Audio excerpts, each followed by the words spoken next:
पहले सबसे पहला हमारा सवाल यही है कि आपने राजनीतिक शुरुआत कैसे की या शिक्षा कहाँ से ली, ये सारी जानकारी शुरुआत में दे दें। देखिए, मैं हाई स्कूल जो है सुल्तानपुर से अपने सिमरी से किया था। कि आप राजनीति क्षेत्र के अलावा एक अच्छे म्यूजिकल आर्टिस्ट भी हैं, ऐसा आपके गूगल साइट पर दिखता है, तो इस पर देखिए, हम लोग जब समय खाली मिलता है तो कहीं ना कहीं कोई ना कोई इंटरेस्ट होता सब में, तो हम लोग का भी उसमें इंटरेस्ट है जो है कि ये सदर सीट ये तय करती है कि यूपी में सरकार किसकी होगी।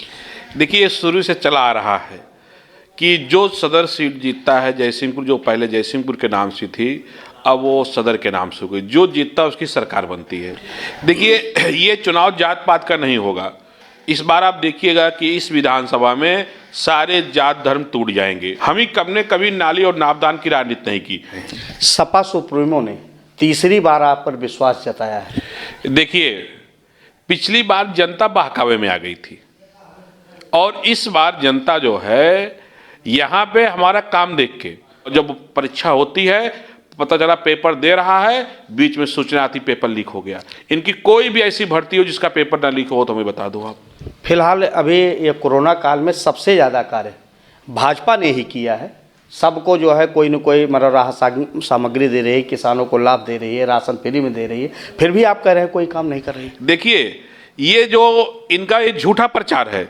मैं ये कहता हूँ कि आप किसी को जो है 2000 रुपए दे के आप उससे महंगाई के नाम पे 20,000 ले रहे हो। और आप जानते हो हमारा यही दल है, अंतिम सांस तक इसी पार्टी से राजनीति करूंगा और इसी क्षेत्र से राजनीति करूंगा। नमस्कार, मैं हूं अनुराग द्विवेदी, आप देख रहे हैं दस्तक भारत। उत्तर प्रदेश में सुल्तानपुर की सदर विधानसभा सीट यूपी की सत्ता की सीट मानी जाती है। हो भी इसलिए कि यहाँ से जो भी विधायक बनता है उसी की सरकार यूपी में बनती है, उस पार्टी की सरकार यूपी में बनती है। तो आज हम सुल्तानपुर जिले के सदर विधानसभा सीट पर सपा के प्रबल दावेदार, प्रबल प्रत्याशी पूर्व विधायक अरुण वर्मा जी के पास मौजूद हैं। इनसे अभी हम कुछ जानेंगे। इसके पहले आपको बता दें, यह जयसिंहपुर विधानसभा सदर विधानसभा वही सीट है जहां पर अभी हाल ही में पूर्वांचल एक्सप्रेस वे का जो निर्माण हुआ था उसका उद्घाटन करने पीएम मोदी आए थे। देश के पीएम मोदी आए थे और यूपी के सीएम कई बार आ चुके हैं। यहीं पर एयर स्ट्राइक भी बनी हुई है। तो ऐसी स्थिति में इस जो एक यहाँ का मिथक है उसको लेकर के भी हम अरुण वर्मा जी से जानकारी करेंगे कि क्या है, आप किस तरह से चुनाव लड़ रहे हैं। तो आइए इनसे हम कुछ जानते हैं, दर्शकों को दिखाते भी हैं। तो आपका स्वागत है अरुण जी। जी धन्यवाद। हम आपसे पहले सबसे पहला हमारा सवाल यही है कि आपने राजनीतिक शुरुआत कैसे की या शिक्षा कहाँ से ली, ये सारी जानकारी शुरुआत में दे दें। देखिए, मैं हाई स्कूल जो है सुल्तानपुर से अपने सिमरी से किया था। उसके बाद मेरी आगे की पढ़ाई जो है लखनऊ से हुई। उसी समय मेरी माननीय राष्ट्रीय अध्यक्ष से मुलाकात हुई। उस समय वो युवा प्रभारी थे और उन्हीं के नेतृत्व में हम लोग यूथ राजनीति से शुरुआत किए और यहाँ तक पहुँचे हैं। इसके अलावा हमें ये भी जानकारी है या लोगों का कहना है, जनता की जहन में ये है कि आप राजनीति क्षेत्र के अलावा एक अच्छे म्यूजिकल आर्टिस्ट भी हैं, ऐसा आपके गूगल साइट पर दिखता है। तो इस पर देखिए, हम लोग जब समय खाली मिलता है तो कहीं ना कहीं कोई ना कोई इंटरेस्ट होता सब में, तो हम लोग का भी उसमें इंटरेस्ट है जो है। तो इसके अलावा हम आपके बात करते हैं कि ये सदर सीट ये तय करती है कि यूपी में सरकार किसकी होगी। देखिए, शुरू से चला आ रहा है कि जो सदर सीट जीतता है जयसिंहपुर, जो पहले जयसिंहपुर के नाम से थी, अब वो सदर के नाम से हो गई। जो जीतता है उसकी सरकार बनती है। और इस बार ये मुझे पूरा विश्वास है मिथक कायम रहेगा और समाजवादी पार्टी इस बार जयसिंहपुर सदर विधानसभा से भारी मतों से जीतने जा रही है। यहाँ देखा जाए तो यहाँ मतदाता करीब 3.5 लाख हैं, जिसमें दलित सबसे ज़्यादा हैं, उसके बाद ब्राह्मण हैं, मुस्लिम हैं, यादव हैं, वर्मा भी कम नहीं है। इन सबको रिझाने के लिए या आप पिछले कार्यकाल में क्या किए हैं, ऐसा कुछ? देखिए, ये चुनाव जात पात का नहीं होगा। इस बार आप देखिएगा कि इस विधानसभा में सारे जात धर्म टूट जाएंगे।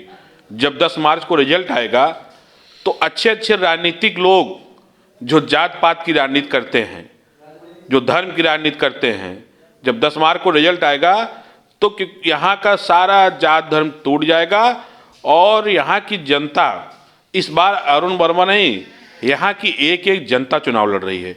क्योंकि उन लोगों ने देखा है मेरा कार्यकाल 5 साल का, मैंने अपने 5 साल के कार्यकाल में विकास किया है। विकास के साथ साथ हमने किसी गांव में 2 पार्टी नहीं बनाई, हमने कभी नाली और नापदान की राजनीति नहीं की, मैंने कभी बदले की भावना की राजनीति नहीं किया। मैंने सभी लोगों का काम किया, जो भी हमारे पास आए मैंने सबका काम किया। आज वही हमारा काम बोल रहा है, आज वही हमारा काम बोल रहा है। और आज इस बात को क्षेत्र में चर्चा है, लोग कह रहे हैं कि अरुण वर्मा को हम लोग वोट देने जा रहे हैं। सपा सुप्रीमो ने तीसरी बार आप पर विश्वास जताया है, जबकि यहाँ पर देखा जाए तो सदर विधानसभा में सभी की सीटों की घोषणा मतलब प्रत्याशियों की हो चुकी है। ऐसे में बसपा से पूर्व मंत्री ओपी सिंह हैं, अभी निषाद पार्टी और भाजपा से अभी 2 दिन पहले राजबाबू उपाध्याय जी आए हैं, इसके अलावा कांग्रेस से अभिषेक सिंह राणा है। इन सबको आप फेस करते हुए कैसे आप वोटर या सर्वाधिक किस बात पे, किस आधार पे आप कहते हैं कि मैं जीत हासिल कर लूँगा, जबकि पिछली बार तो आप रनर प्रत्याशी भी नहीं थे? देखिए, पिछली बार जनता बहकावे में आ गई थी और इस बार जनता जो है यहाँ पे हमारा काम देख के, मैंने बिरसुनपुर में 100 बेड का हॉस्पिटल बनवाया, जो 5 साल हो गए आज तक उसमें एक डॉक्टर की व्यवस्था सरकार ने नहीं कर पाई। तमाम काम हमने गवर्नमेंट ITI कॉलेज हमने सारंगपुर में बनवाया, आज तक शुरू नहीं हो पाया। मैंने 2 मिनी स्टेडियम यहाँ पे प्रस्तावित करवाया, एक आपके सारंगपुर में, एक शाहपुर लपटा में, ये सरकार उस पर बजट नहीं दे पाई। और 200 किलोमीटर से अधिक मैंने नई सड़कों का निर्माण करवाया, आज उन सड़कों पे ये मरम्मत नहीं कर पाए। और लगातार मैं सबके 5 साल चुनाव हारने के बाद सबके सुख दुख में बना रहा, सबके बीच पहुंचता रहा। आज यही कारण है कि सभी जात धर्म के लोग हमारे साथ खड़े हैं, समाजवादी पार्टी के साथ खड़े हैं। भारतीय जनता पार्टी ने वादा किया था कि हम सरकार बनाइए हमारी, हम किसानों की आमदनी दूना करेंगे, हम महंगाई कम करेंगे, लेकिन आज तो ना महंगाई कम हुई और ना किसानों की आमदनी कम हुई।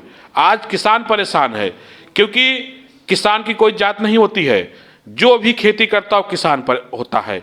और नौजवान परेशान है, क्योंकि नौजवान की भी कोई जात नहीं होती है, हर जात धर्म में नौजवान होते हैं। तो इस बार लड़ाई किसान और नौजवानों की है, किसान और नौजवान परेशान है।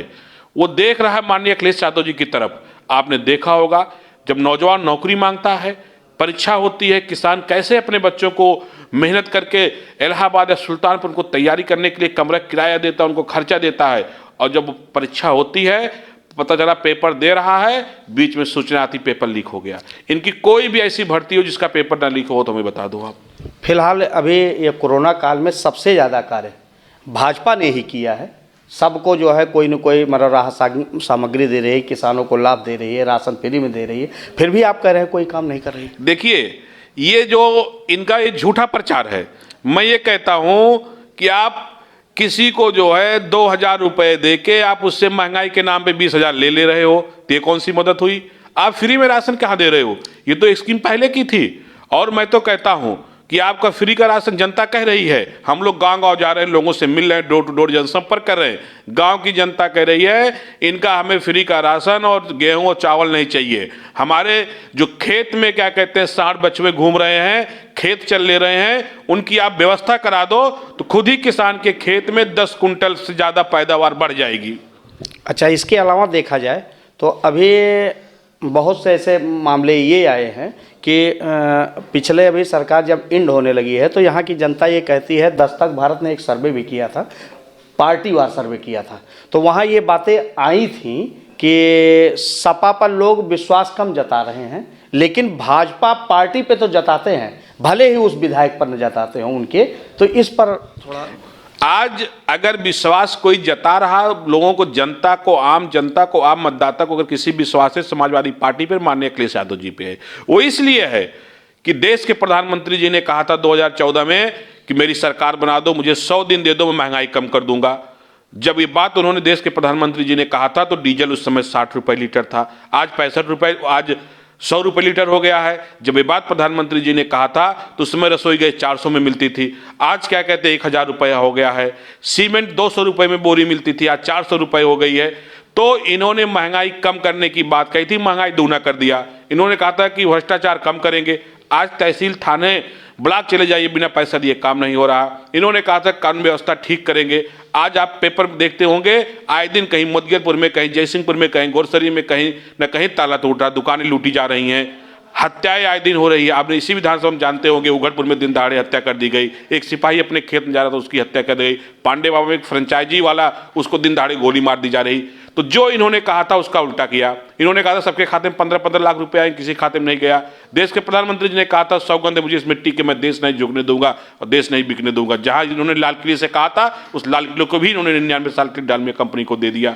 और समाजवादी पार्टी पर इसलिए लोगों को विश्वास है कि माननीय मुलायम सिंह यादव जी ने कहा था कि हमारी सरकार बनाइए, हम नहर सिंचाई फ्री करेंगे। हमने नहर सिंचाई फ्री किया। माननीय अखिलेश यादव जी 2011 में वादा किया था हमारी सरकार बनाइए, हम नौजवानों को लैपटॉप बांटेंगे। हम लोगों ने लैपटॉप बांटने का काम किया। हमने बेरोजगारी भत्ता देने का वादा किया था, उसको पूरा किया। मैंने कन्या विद्याधन देने का वादा किया था, उसको पूरा किया।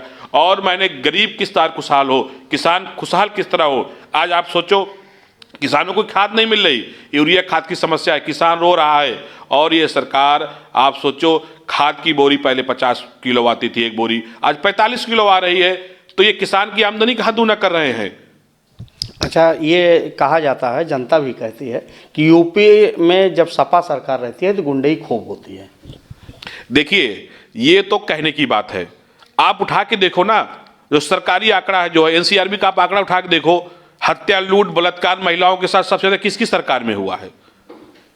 ये तो कहने को है। और मैं कहता हूं कि समाजवादी पार्टी जब थी तो नौजवान खुश था, किसान खुश था। और मैं कहना चाहता हूं कि प्रदेश तभी खुशहाल होगा जब प्रदेश का किसान खुशहाल होगा। आपके ऊपर भी क्षेत्रीय एक पीड़िता ने मुकदमा लिखाया था, खूब चर्चा हुई थी, खूब मीडिया की सुर्खियां बनी थी। अब उसकी क्या हुआ? अरे भाई उसमें हुआ क्या हो तो सब लोग आप लोग जानते हो, जो हुआ, जो जैसा किया था उसकी सजा उसे मिली है। बाकी इस पर और कुछ हमें नहीं कहना है। अच्छा, इसके अलावा हम अंतिम सवाल हमारा ये है कि आप जैसे लास्ट में हम ये बात करते हैं कि वोटर काफ़ी हैं, दलित हैं, हर वर्ग के लोग हैं, और आप कहते हैं कि जो है हम जीत रहे हैं, हर वर्ग का वोट मिलेगा हमको। लेकिन आपके स्थानीय जो जयसिंहपुर के सपा के कार्यकर्ता हैं वही लोग आपके अंदर खाने में विरोध कर रहे हैं। देखिए ऐसा कहीं कुछ नहीं है। पूरी समाजवादी पार्टी, पूरे संगठन के लोग समाजवादी पार्टी के साथ खड़े हैं। वो बसपा के हो सकते हैं, वो भाजपा के हो सकते हैं, लेकिन समाजवादी पार्टी का एक एक कार्यकर्ता वो समाजवादी पार्टी के साथ खड़ा है। और इसलिए खड़ा है क्योंकि यहाँ कोई अरुण वर्मा के लिए चुनाव नहीं लड़ रहे हैं। यहाँ पे पूरे प्रदेश में समाजवादी पार्टी माननीय अखिलेश यादव जी का चेहरा चुनाव लड़ रहा है, समाजवादी निशान साइकिल निशान चुनाव लड़ रही है। और हम लोग के अंदर खाने में कोई विरोध नहीं है। विरोध तो भारतीय जनता पार्टी में है। सोचो आज 5वां दिन, चौथा दिन है नामांकन का। जनपद सुल्तानपुर के 3 टिकट अभी तक नहीं घोषित कर पाए। तो आप बताओ विरोध कहाँ पे है? विरोध उनके यहाँ, हमारे यहाँ है। ये विरोध भाजपा में है। वो तय नहीं कर पा रहे कि कौन चुनाव लड़ेगा।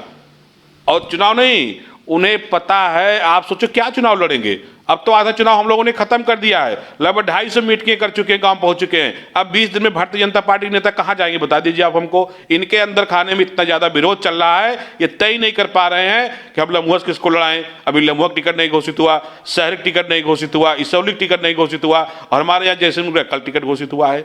क्या चुनाव लड़ेंगे? तो आपको सपा ने समय से टिकट दिया, या पूरे प्रदेश में ज़्यादातर प्रत्याशी उतार दिए, अब लगभग उतर चुके हैं, तो इसके बावजूद आपके सपा कितने सीटें यूपी में पाएगी?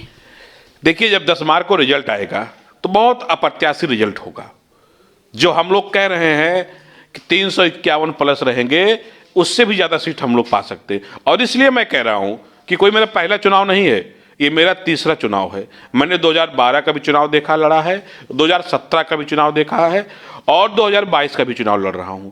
तो भले उम्र कम है, लेकिन तीसरा चुनाव है। इतना अनुभव जरूर राजनीति में है कि चेहरा देख के हम लोग बता देते कौन वोट देगा कौन नहीं देगा। सदर विधानसभा में तो जो भी प्रत्याशी हैं सब कई बार लड़े हैं।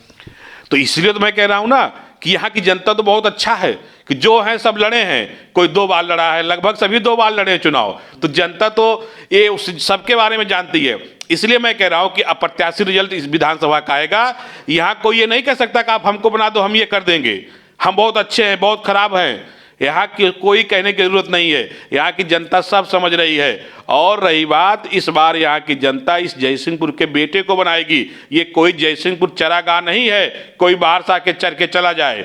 जो यहाँ पे बनाया है, जयसिंहपुर का मैं रहने वाला हूं, कोई भी आदमी होगा जो अपने घर का होगा वही अपने घर के बारे में सोचेगा। और आप जानते हो हमारा यही दल है, अंतिम सांस तक इसी पार्टी से राजनीति करूंगा और इसी क्षेत्र से राजनीति करूंगा। और जो लोग लड़ने आए हैं, कभी कोई किसी पार्टी से लड़ते हैं, फिर कभी दूसरे दल में चले जाते हैं, कभी कोई कहीं और जाके चुनाव लड़ता है, फिर कभी कहीं दूसरा जगह आ जाता है।